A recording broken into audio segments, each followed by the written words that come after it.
What's up everybody, and welcome back to another video. So this video I'd like to actually talk about a few of the updates we've had in the past week in RuneScape.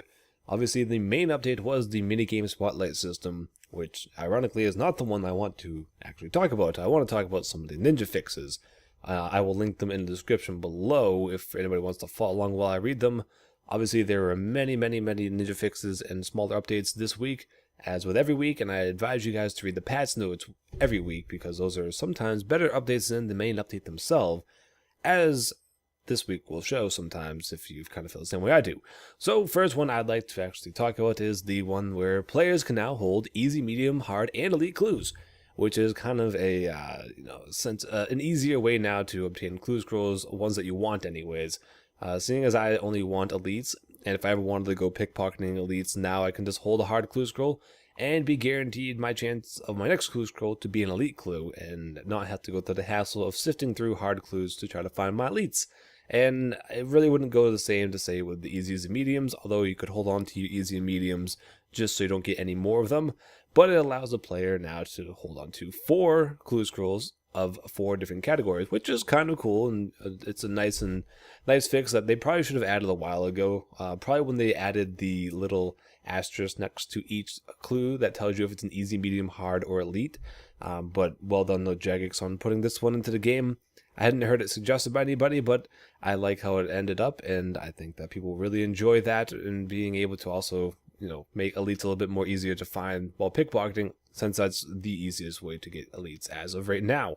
Speaking of clue scrolls, though, elites can now be obtained from the Barrows chest, which I have not tried out yet, but apparently they are not too rare. They are obviously not going to be every chest, but they're not exactly once every week, you know what I mean? So elites can now be obtained from doing the Barrows runs, which is about a medium level activity, I'd say. So stats for that really wouldn't be too high. I'd probably say like base 70s to be able to start doing that. And you'd be able to obtain some elites from doing chests. Also, I believe the chests give you Triskelion key pieces. So that could be another way to get elites, and it also adds a little bit more reward to your daily chest? To your chests that you do on your Barrows runs. So that's another one that would be a pretty nice update to your clue scrolls. I know those two were about clues, obviously, but I do enjoy my clues, and I know that Jagex has been making a bit of progress in making clues a little bit more, not noteworthy, but a little bit more active on Scape by doing a couple of live streams on them and showing the loot from them. I'm sure maybe some of you have seen the James and Simon live streams they've been hosting with the 10,000 hards and 10,000 elites. Actually, quite some pretty unique rewards they got from those. You guys should probably check those out too. They're on their Twitch, I believe.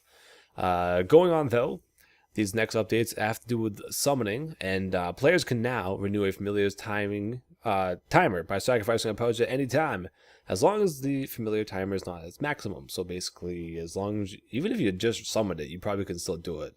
But basically, now instead of having to wait for your summoning familiar to be down, I believe, what was it before, below 2 minutes, or was it below 30? Either way, it was a very low amount of time left on your summoning familiar before you could summon it back out. Now you can do it almost instantly, so you don't have to wait for your timer to run out and maybe miss it, like I've done numerous times by just waiting around for it to finally give me the message I missed it or whatnot, and say now you can just do it at 5 minutes or 10 minutes or whatnot, and I think that'll save a lot more people's pack X from dying wherever they are.